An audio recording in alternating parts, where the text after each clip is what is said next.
Hi, my name is Jim Woodcock, and I'm with Fleshman Hillard, and I'd like to thank you on behalf of the Governor's Task Force for attending today's news event. First, before we get going, a few housekeeping items. First, I'd like to thank, on behalf of the task force, Union Station Hotel here and Lodging Hospitality Management. Bob O'Loughlin, Steve O'Loughlin done a wonderful job to host us today. Shortly, we'll be hearing from Dave Peacock and Bob Blitz, who were appointed by Governor Nixon in early November to head a task force to explore and present a proposal in early January for an NFL stadium project here in St. Louis. Following their presentation, we'll open the floor for your questions. We'll ask that you use the wireless microphones that we'll provide and identify yourself prior to asking your questions. There'll be ample time for the Q&A after the presentation, so we'll take our time and try to accommodate everyone.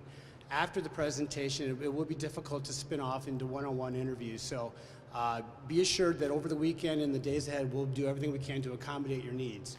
But as you can probably imagine, with the two gentlemen here and the number of media here, it's going to be very difficult to do one-on-ones. My contact information and the contact information for the governor is on the news release that you'll receive along with the presentation, following the presentation, over there at the registration table. And also the stadium renderings, which you'll see on the screens and here on the boards, will also be available online and as part of that news release. So finally, if you're tweeting anything here from today, we'd ask that you consider using the hashtag, as you see here on the podium, hashtag STLNFL. Okay, so with that, let's get started by welcoming 50% of the task force lead here, a gentleman who was very, very instrumental in bringing the NFL and the St. Louis Rams here to St. Louis in 1995, Mr. Bob Blitz.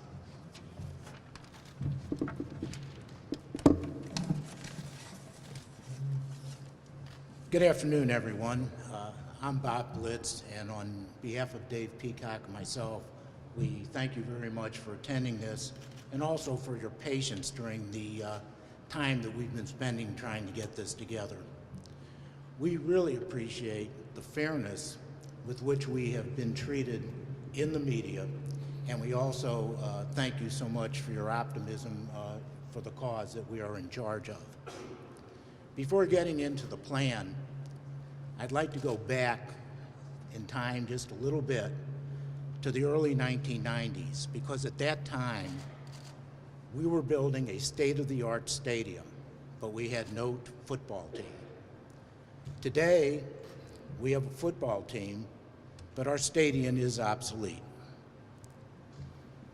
Let's go back a little bit 5 years before 1990, 1985, because that's when the St. Louis football Cardinals left our town. The citizens of St. Louis didn't like the owner, the reclusive Mr. Bill Bidwell. Mr. Bidwell wanted a football team. St. Louis said no, and Arizona said welcome. We were then without a football team, a National Football League franchise for the next 10 years. The Arizona Cardinals went and flourished in the desert. Our great Governor Jay Nixon has asked Dave and I to develop a plan so that this history does not repeat itself here in St. Louis. We thank and we are honored that Governor Nixon has asked us to do this. We thank him for his tremendous support and some of his support staff, John Watson, Chris Pieper, Brian May here in St. Louis. We have also had the great support of Mayor Francis Slay, who's been our mayor, great mayor here for a long time, and his tremendous staff. And that is, of course, everybody, but I'd like to mention Jeff Rainford specifically. We have a new county executive. He's just got this big issue put on his plate, but I am certain that he will look at it, consider it, and fully join our team, hopefully very shortly. That's about all I have to say. I'm going to let Dave Peacock go into the plan, but before I do that, I want to tell you that Dave Peacock has spent a long time putting this effort together. It started before I got into it, and he has done a tireless and relentless job of pursuing this opportunity to have an NFL franchise here, hopefully the Rams, and he deserves a tremendous amount of credit. So without anything else to say, Dave Peacock. Thanks, Bob. And that was a nice commercial. I want to appreciate and thank Bob. He's been a very important, steady figure in this, and frankly, we wouldn't be here without Bob Blitz. I also want to echo his comments about Governor Nixon leaning into this. A lot of governors in the United States wouldn't do that, wouldn't look beyond their term and see a future for our region it's important. And I think as we talk today, that's what this is about. It's about the future of our region. It's about how we are perceived. It's about no longer accepting the notion that our assets can just dissolve in front of us or leave, and that we need to fight for what is rightfully ours. And that's what we're here to talk about today. So I know everybody likes pictures.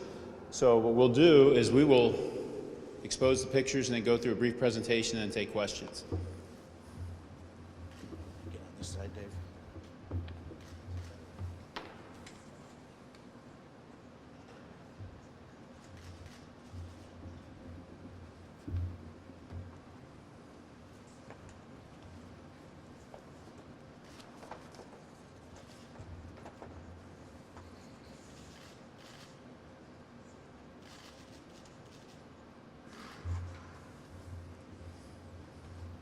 Now, with all this equipment in front of me, I got to figure out which one is the clicker. Is it this one? Okay, good. All right, so now you see it in all its glory of what the vision for St. Louis as it relates to NFL football is. It's magnificent, and as I said, it's more than just a football stadium. We're talking about a revitalization, a continuation of the revitalization of our downtown. What I'll share with you now is the vision. We'll talk about how we meet the core principles that the governor has laid out, how the financials can work, the redevelopment area itself, and anticipated timing. Most importantly, this is about a vision that you have to accept a different view of our city and what we represent and what we are today. What I've said for a long time, and I've been involved with City Arch River very closely, is that is a catalyst for where we can go. And people need to have a vision of St. Louis in 2020, and that's what this is about. The new stadium and its surrounding complex will be a crown jewel of this reinvention of our city center, and as we said, is a continuation of the redevelopment efforts that you see at the Arch Grounds, Ballpark Village, and our frankly fairly new baseball stadium, Washington Avenue, as well as right here in Union Station, which is why we selected this venue. You know, it's a great example of what can be done in our city and a jewel and asset of our community. You can see that our vision is a redevelopment of the North Riverfront beyond just the stadium and parking is needed in this area, especially with the North Garage coming out of the Arch Grounds. But there's green area, there's trailways and pathways. We want to take the feel of City Arch River and bring that north in our city. This just shows the elevation. First thing people are going to say is, wow, that's really close to the river. How does that work? Well, what we can tell you is this is actually 3 feet above, as it's designed today, the 1993 flood stage, which is a 500-year flood stage. We have very high confidence, and we've already been working with the professionals, whether it's the Army Corps of Engineers or what have you, that this is achievable and attainable. Again, another rendering of what this can look like from the river. And then, as you can see to my right, this is how we stage for football and those stands filled. And this is how we stage for soccer. And that's important because this has to be incremental to our community. And we see this as a great opportunity to not only bring football in the form that football should be played. I know there's some teams that play inside. We play inside today. But if you think about the 4 playoff games that are coming up this Sunday, all 4 of those games will be played outside. And 3 of them in some pretty cold places like Denver, Green Bay, and Massachusetts. And so, as Dan Dierdorf once told me, the greatest thing about the NFL is you work your tail off for the right to play in some really bad weather in January. We would love to have a team that earns the right to play in some really bad weather in January. But we also see the opportunity with Open Air to bring soccer to a community that is the heart of soccer in the United States and has deserved a soccer presence both the professional and international level for a long time. This facility can enable that. So you get a sense of 64,000 seats, and it's important to note that the lower bowl is 30,000 seats, so it's very amenable to a soccer environment which has lower fan base or smaller fan base. Club seats at 7,500. You can see how many would be in the boxes. This mix is common for what you see in NFL stadiums today. You can see in the aerial view ample parking and green space and room for entertainment district around the facility. And again, in an area right now where 89% of this is vacant, you've got 33 buildings, the majority of them are vacant. And frankly, I can't think of a more blighted area yet with great value in our community than the North Riverfront. This just gives you another view, and again, you'll get the walk away of this, but 10,000 parking spaces added downtown, ample tailgating experience, ample overflow parking for the convention center, for the arch grounds, for Lemire for that matter. So, how we achieve the governor's principles, which were extremely clear from the moment we started working on this. This new stadium, number one, will eradicate blight and redevelop the North Riverfront, an area that is in desperate need of it and can become the crown jewel of our community. The site, number two, is eligible for brownfield tax credits in connection with required environmental remediation. The construction of the new stadium can add thousands of jobs over a 4-year period, in addition to retaining the 2,400 game day jobs that we have in our community today. Number four, in addition to financing construction of the new stadium, the plan includes financing and material improvements to the existing Edward Jones Dome and America Center. We bring the Rams out of the dome, and that is now a competitive asset for us to use. And that dome gets heavy utilization outside of the Rams season. Now it makes us more competitive for meetings. Some projections as much as $20 million economic value to our community by freeing up that facility. Number five, the new stadium will be a public asset owned by a public entity, likely the RSA, and leased to a team stadium company to help us manage it, but also be able to be sublet for a Major League Soccer franchise with any of the operating revenues and the splits negotiated with that organization. The new stadium will impose no new tax burden on taxpayers in the local region, the state of Missouri. You know, the legislators are working on this, the folks who know this and are experts. You know, that is not me by any means. I come from a beer company. We didn't have to worry about those kinds of things. We just sold more beer if we needed more money. But we are confident that the money is available and available in such a way that will not add an incremental burden on our community. And if anything, the net result and return on this investment is positive for the community. So the financials are quite simple. I won't go through them in detail because we'll talk. You'll get this as you walk away. Bottom line, we envision the estimated costs in the $860 to $985 million range. It's important to note that while there is public money in this, we envision up to half or more of the investment coming from private sources and fans. Fans in the form of seat licenses, which I know a lot of people say, oh, seat licenses, we've been down this road before. In fact, we were the second community to execute seat licenses ever after Charlotte and their football team.